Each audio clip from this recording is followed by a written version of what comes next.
programa Nas Entrelinhas, iniciativa do curso de Administração Pública da ESAG. Apresentação, professor Enio Spaniel e professora Samantha Buglioni.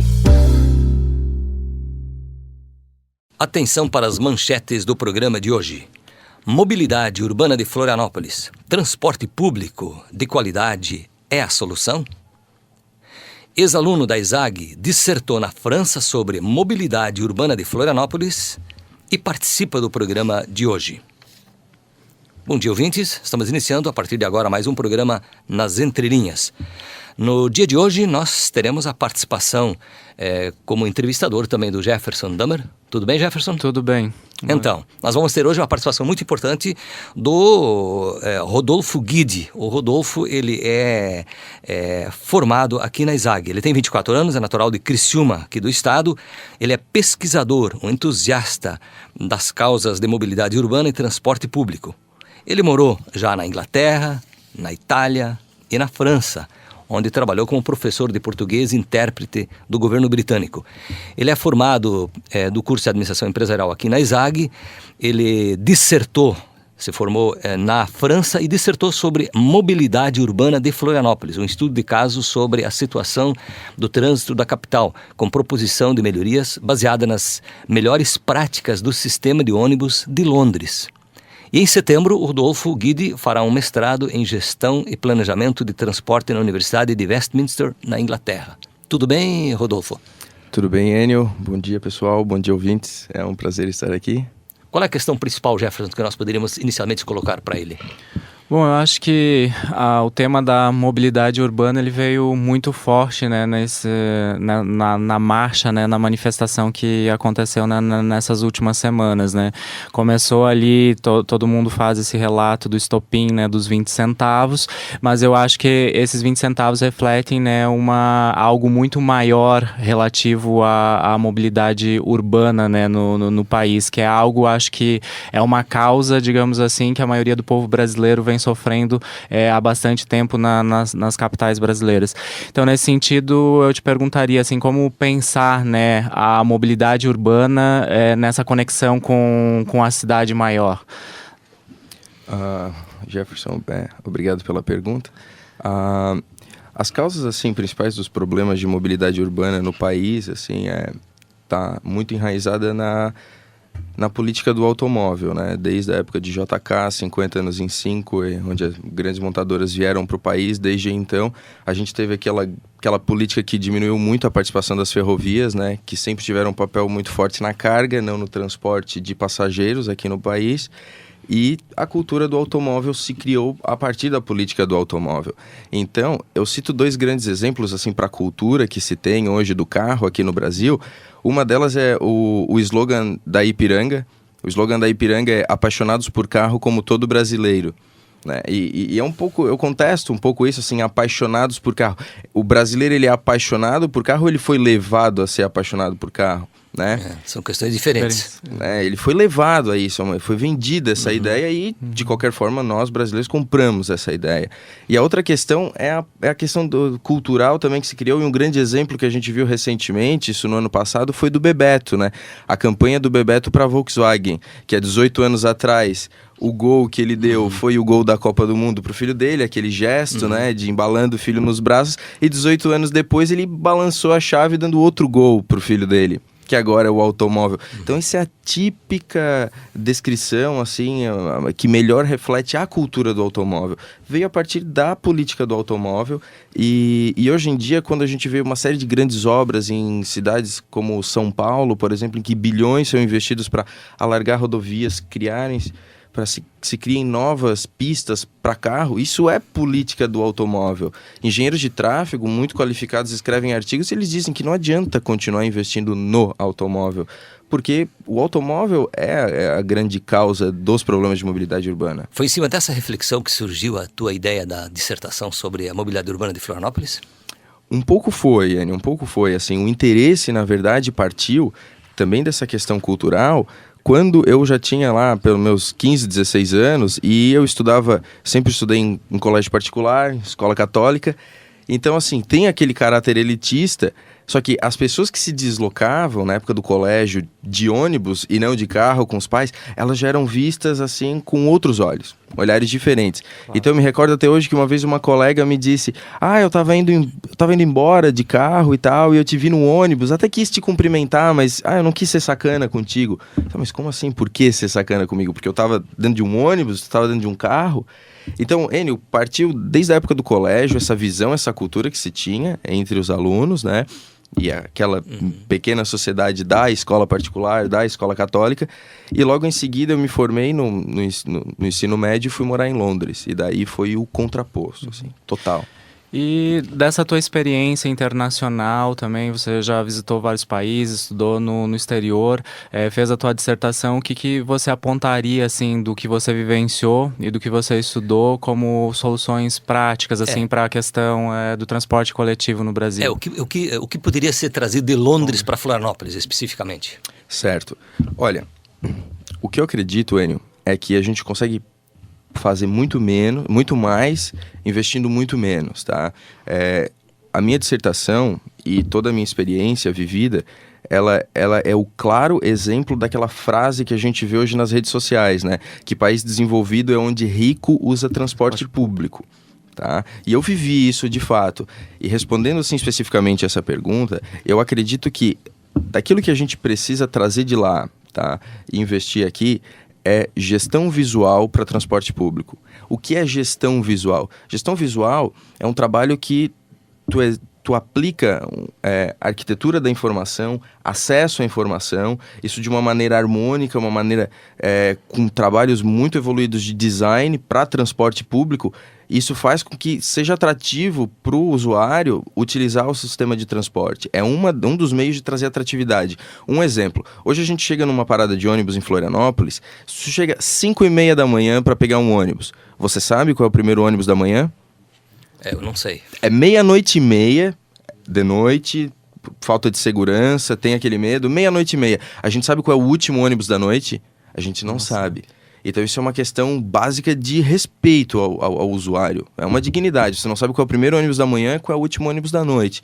E quando se fala em arquitetura da informação, não é a gente chegar e olhar uma tabela de horários que hoje só tem na internet ou então lá nos terminais de ônibus, que é tu olhar e ver que o seguinte, a tabela de ônibus diz assim, 7h10, 7h27, 7h39, 7h43, etc, etc, etc. E daí tem uma tripa enorme de horários. Lugares como Londres, por exemplo, eles estipulam, por exemplo, das 7 da manhã às 8 da noite, o ônibus passa no intervalo de 7 a 8 minutos. E ponto final. É isso que você precisa saber. Por quê? Porque os veículos e toda a gestão do tráfego e toda a gestão dos veículos de transporte público são feitas para que você não espere pelo menos que 7, mas no máximo 8, de 7 a 9 minutos. E é isso que você precisa saber. Agora, são informações simples, são coisas pequenas e que hoje a gente não tem aqui.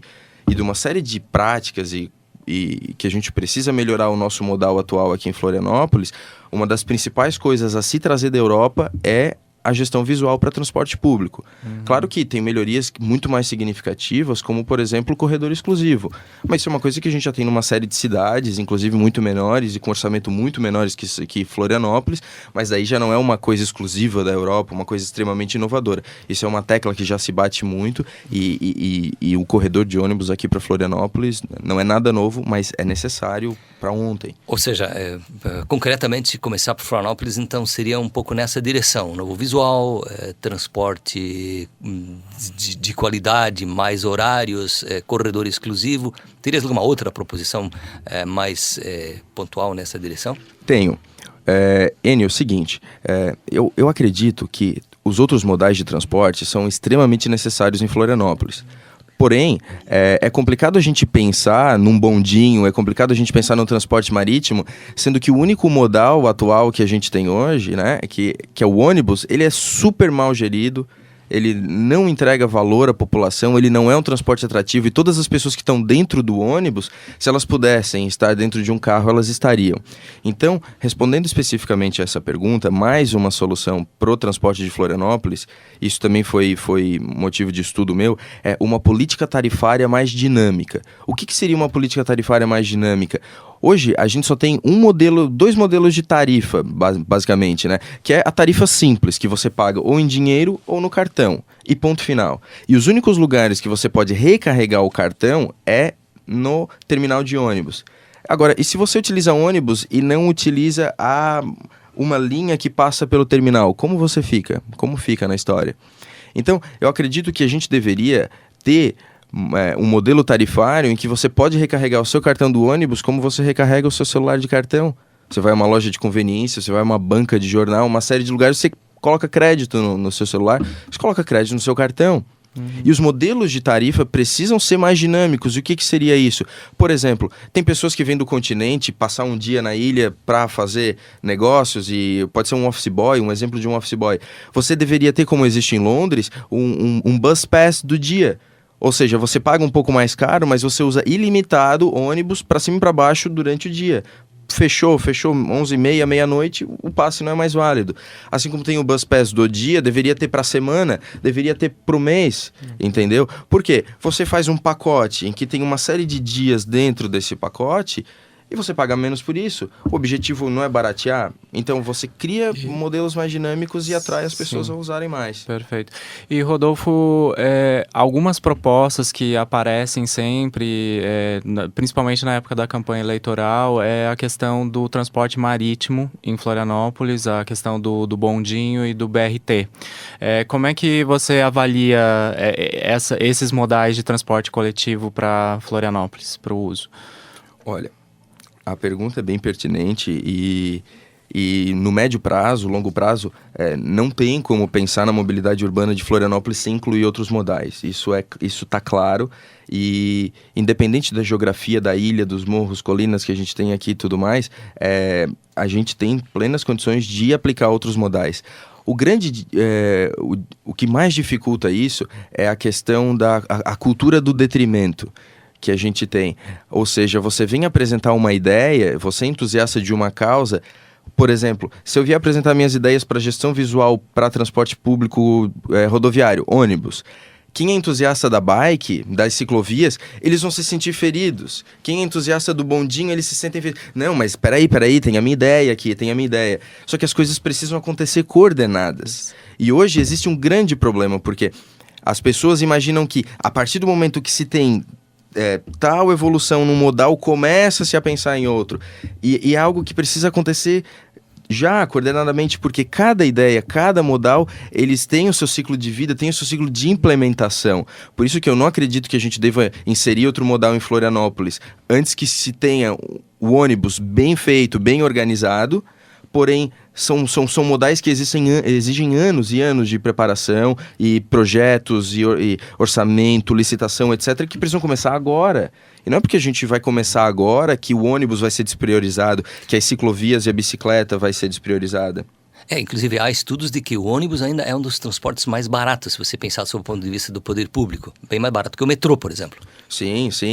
O metrô é um transporte caríssimo e o solo, a geografia do lugar é que vai determinar o custo. Por exemplo, São Paulo, cavar 1 quilômetro de metrô em São Paulo é muito mais caro do que foi cavar, por exemplo, em Madrid, que é um solo arenoso e é muito mais fácil avançar por debaixo da terra.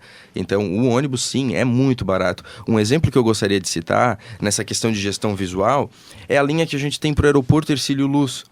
A linha hoje se chama Corredor Oeste, Corredor Leste, eu não sei precisar o certo, mas é um nome que você procura na internet, você procura qual é o ônibus que vai para o aeroporto. Não tá escrito, não é uma linha que se chama Aeroporto Hercílio Luz. Uma outra melhoria para o sistema de ônibus aqui é a gente ter uma diversidade nos veículos. Ou seja, o ônibus que vai para o aeroporto, ele é adaptado a se ter bagageiro para mala? Não é adaptado, ele é um ônibus de passageiro comum. Pensar na necessidade do cidadão, não é? Então, como é que você vai convidar um cidadão de Florianópolis a, por favor, não gaste R$30, R$40 com táxi, venha de ônibus, gaste R$2,90, R$2,70? Enfim, por exemplo, nessa discussão toda, inclusive a tarifa zero está sendo reivindicada. Enfim, é uma questão política como um todo o transporte de Florianópolis, não é uma questão assim apenas técnica, quer dizer, tem toda uma definição política por trás disso. Era a minha última questão que eu queria colocar para ti, já que o tempo do nosso programa está se esgotando. Ou seja, como é que você vê essa questão sob o ponto de vista político de realmente melhorar o transporte coletivo aqui de Florianópolis? Enio, isso é muito pertinente porque é um entrave muito grande, né? Isso vem de décadas e décadas e tem grandes conglomerados aí de transporte, concessionárias com interesses enormes e também o próprio sindicato tem uma força muito grande a se estabelecer mudanças. Eu vejo que está sendo um timing perfeito agora, principalmente no caso de Florianópolis, que é a licitação para a nova concessão do transporte público da capital com os grandes protestos. Então, está se convocando hoje para audiências públicas e também para proposição de ideias para isso, para que se molde o edital de forma a que o domínio das concessionárias, para que as novas concessões sejam menos reféns desse conglomerado. Eu acho que assim, a população tem que participar, tem que estar ativa e tem que propor ideias, tem que se envolver agora com a escrita desse edital, que é o edital que vai dominar e que vai guiar para a liberdade que a gente vai ter para inovar, para mudar nos próximos anos agora o transporte na capital. Este é o Rodolfo Guidi, de Criciúma, formado na ESAG, Administração Empresarial, dissertou na França sobre a mobilidade urbana de Florianópolis e agora vai para a Inglaterra. Muito obrigado, Rodolfo, pela participação. Eu que agradeço, Enio. Obrigado e vamos avante. Muito obrigado, Jefferson, pela participação. Obrigado, Enio. Obrigado aos ouvintes. Nosso programa Nas Entrelinhas volta semana que vem, quarta-feira, 10h30 da manhã. Bom dia. Nas Entrelinhas, iniciativa do curso de Administração Pública da UDESC-ESAG, Universidade do Estado de Santa Catarina.